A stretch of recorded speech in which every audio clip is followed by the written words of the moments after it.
Day 29, 11 days to go.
One.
Two.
Today I was running, and this guy passes me in the car. And it's about 100 degrees out here, 70% humidity. And the guy comes back around, looks at me. He pulls his car by me and says, "Why are you out here?" I said, "Because you're not." Sometimes your motivation needs to be because no one else wants to do it. We need doctors, we need dentists, we need teachers. We also need savages. This message I do is knocking everybody. So I don't want to see that soft bullshit about, do you have sunscreen on? This message is dangerous. It's too hot. I'm not asking you to be like me. Do you? Stay hard.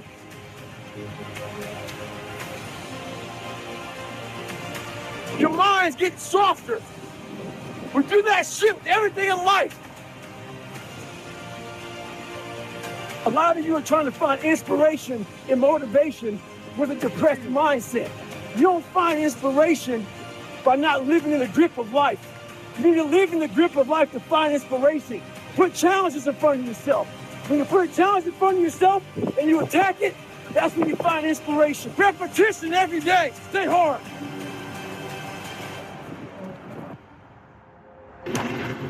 So the other day I got an email from this lady.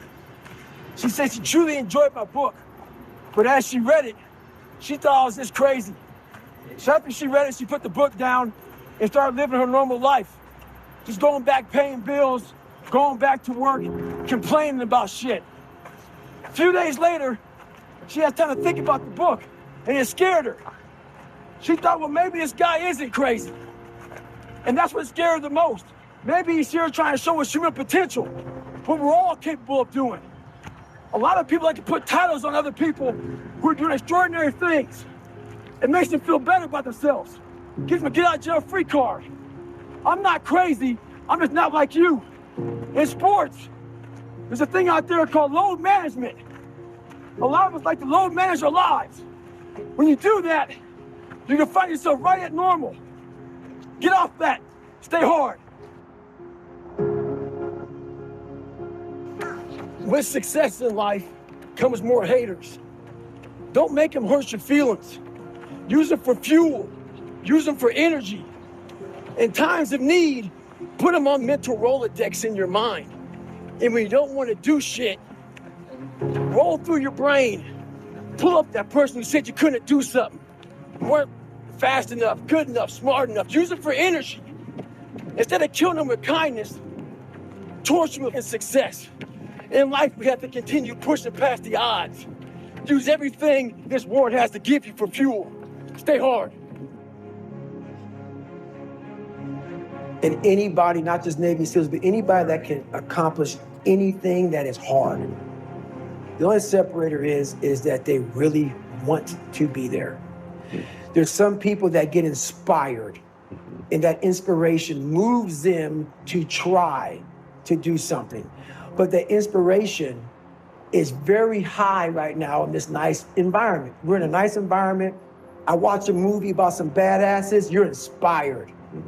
But the second you're not in this environment and you're actually doing what inspired you, that suck factor is now real. You're now there. And only those people who have been there a million times in their minds and have lived in that water and have suffered a million times and realize my legs may break, my knee may break, my bones will hurt. I will be the coldest I've been in my life. I will be miserable. And accept that. When you get in a horrible situation in life, your mind immediately says, everybody does, even if you want to be there. But it starts to have all these different questions in your mind in that 1 second. And it says, okay, why are you here? Why you do this? Why this? Why that? And then you start to say to yourself, if you don't want to be there that bad, I have a beautiful life. I'm not going to break my body up to do this. Your mind starts to say, yeah, this is stupid.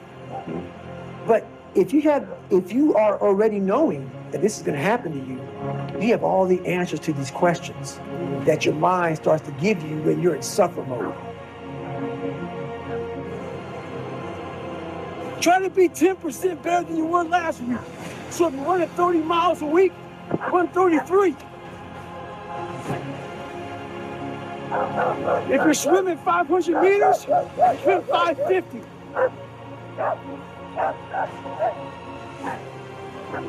The more you walk away from accountability, the weaker you become. Find yourself in the grip of life. You can't find yourself by doing nothing. So there's a lot of pockets of weakness nowadays.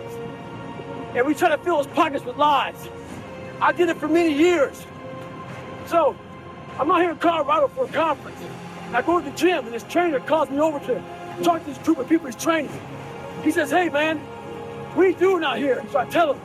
He says, what kind of workouts are you doing?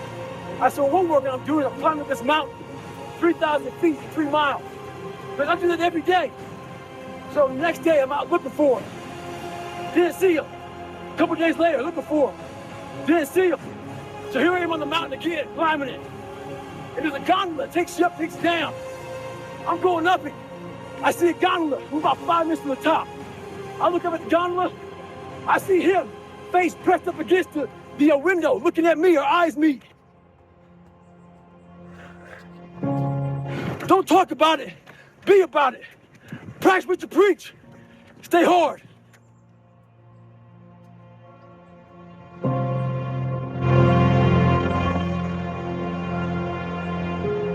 I like suffering in the way that is competitive, that brings out the absolute best in me and in everybody else. I want to see what you're made of.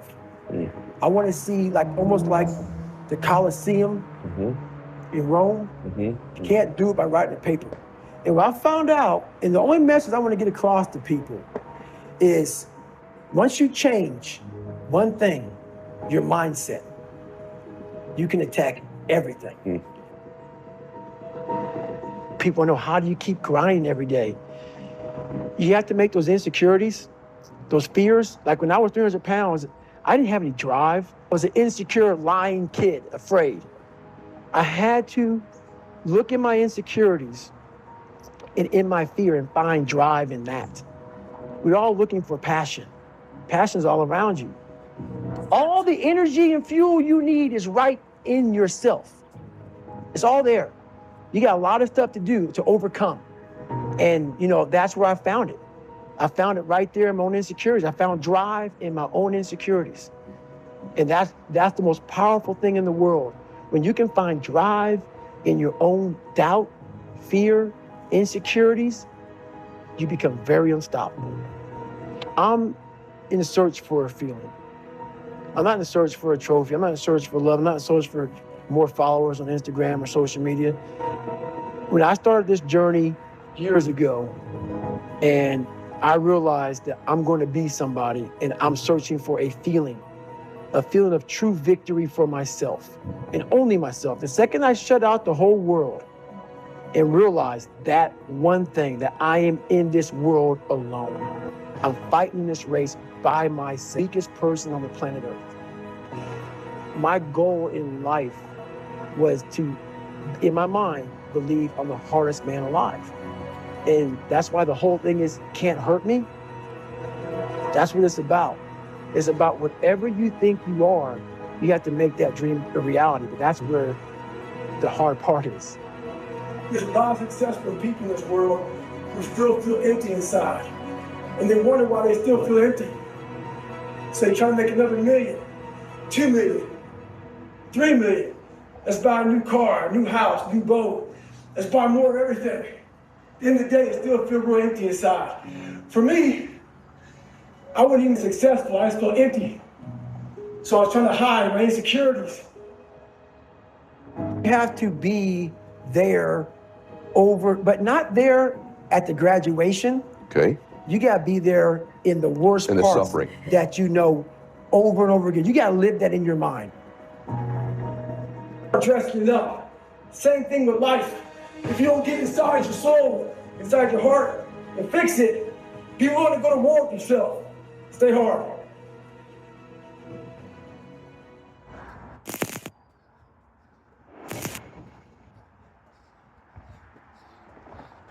Seven.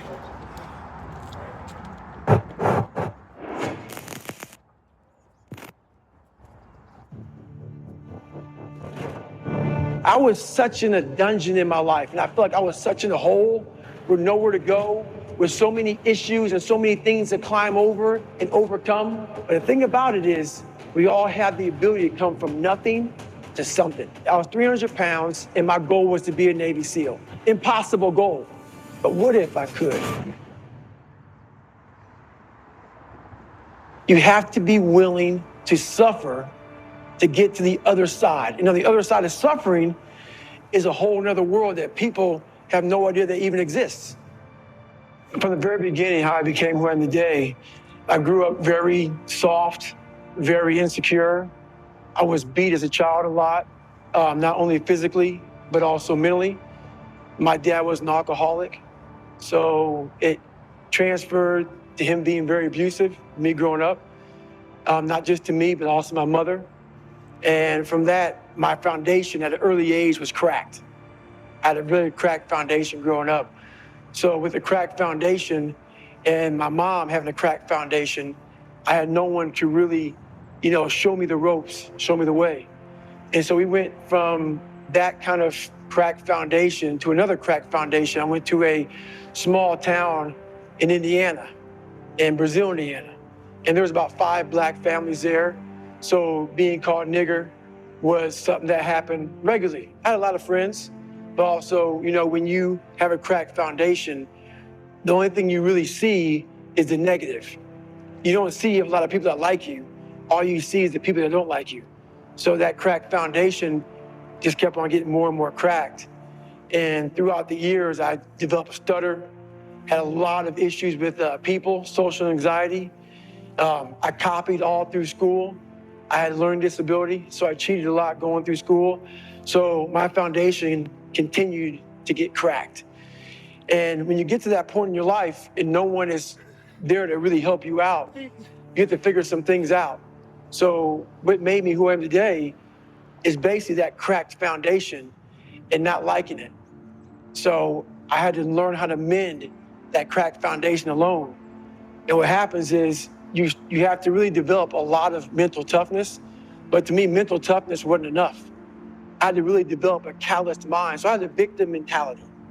I was a victim. Everybody messed my life up. My dad, society, my mom, whatever it may be, I was dealt a bad hand. And so it gives you a victim mentality. So I developed a way to get over the victim's mentality. And it was through callousing your mind. So I was literally callousing over the victim's mentality through outworking all my faults. So I developed a work ethic that became known as, what it is now. That's how I got this world toughest man. Because I'm not the best person in the world. I'm not the smartest. I'm not anything. But I learned to outwork everybody around me. And that's how I got to where I'm at today. So I don't live a very glamorous life at all. I live very uncomfortable to a lot of people. It's not that I'm broke. It's not that I don't have the means to do it. It's like a boxer. A boxer may have a $4 million house. But before a big fight, he may go away to the mountains for about 2 months to train. Totally secluded, desolate world, may live on a cot, may live on the ground. What that boxer's doing is he's trying to form his mentality. He's trying to get that mentality to a very animalistic state. So when he goes inside that ring, his mentality is ready to do whatever it takes to win that boxing match. So what I realized from my foundation growing up was I had a very soft mind. And I live that way now, like that boxer training for that big fight. I live that way all the time. So I'm always sharpening my sword. And how I sharpen my sword is I have a mentality of my refrigerator is never full. I've never arrived. And every time I get close to the top of a mountain, I fall back down on purpose. I believe that true growth is at scratch. Starting from scratch is true growth. You have to have friction in your life. There has to be friction in your life for you to be able to move forward. So many people call me the hardest man on the planet. I got to that point from having a never-ending work ethic. So if you want anything in life, a lot of people, we live in a society right now where mediocrity is often rewarded. Like mediocrity is almost the standard. And for me, if you live that way, that's where you could be at. So let's say you have 10 people. You have 10 people and all of them are mediocre. And you beat those 10 people in a race or at work, whatever it may be. You're really still mediocre. What we do in life is we set our standards to everybody else. What we do in life is we look at what someone did before us. We look at a standard. I don't look at anybody's standard. I set my own standard. And how I became this, whatever people call the hardest man on the planet, is I literally set my own standards. I started to reinvent the wheel for myself. I didn't follow the crowd. Whatever the crowd was doing, I didn't follow. I did what I had to do to get where I had to go. And in doing that, that's where true growth is finding yourself. I'm not trying to be like Michael Jordan or be like Tiger Woods or anybody else. I'm trying to be like David Goggins. And through that, you can find out what you're made of. And you are trying to conquer yourself. And that's how I got this title. My advice to people who are going through hard times. A lot of people know my story. I come from a very, very, very humble beginning. You have to be open with that. Like, for instance, social media. A lot of people are on social media, and what they do is they show you the best side of them. Everybody on social media, everybody out here in this world, if you have friends, everybody has two sides to them. We have the side that we want you to see, which is our best side. Our best side. But we also have this side that we're not working on. The side we're not working on is that side that we want no one to see. Like on social media, everybody posts where they're going, you know, I'm going here for vacation. This is me in the gym. This is me here. This is me here. What I do is I post my...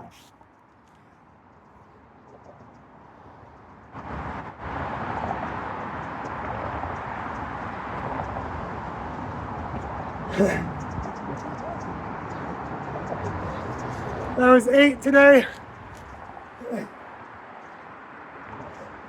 Definitely faster than a couple of days ago.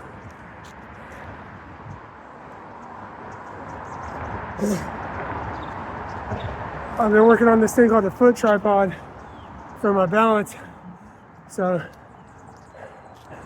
as well as my legs getting stronger, I'm saving a lot of energy, not wobbling back and forth on the balance. So I've got a Jeremiah D's to thank for that. Integrated Fitness Walnut Creek, Mechanics Genius, Mechanics Wizard. Genius is the word. It's hard for me to think, I'm still recovering. So yeah, go see him. Fix all your mechanics. Come to the American Lung Association, fight for aircon. Contribute to a better health for everybody.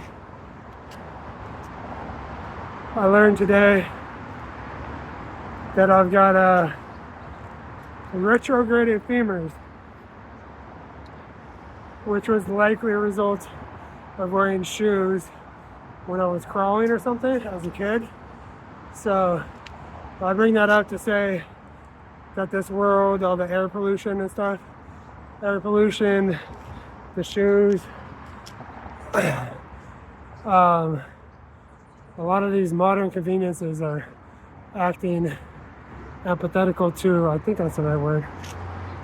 Sorry. But all the modern conveniences are having hidden health effects on us, so donate to the American Lung Association. Talk to you later.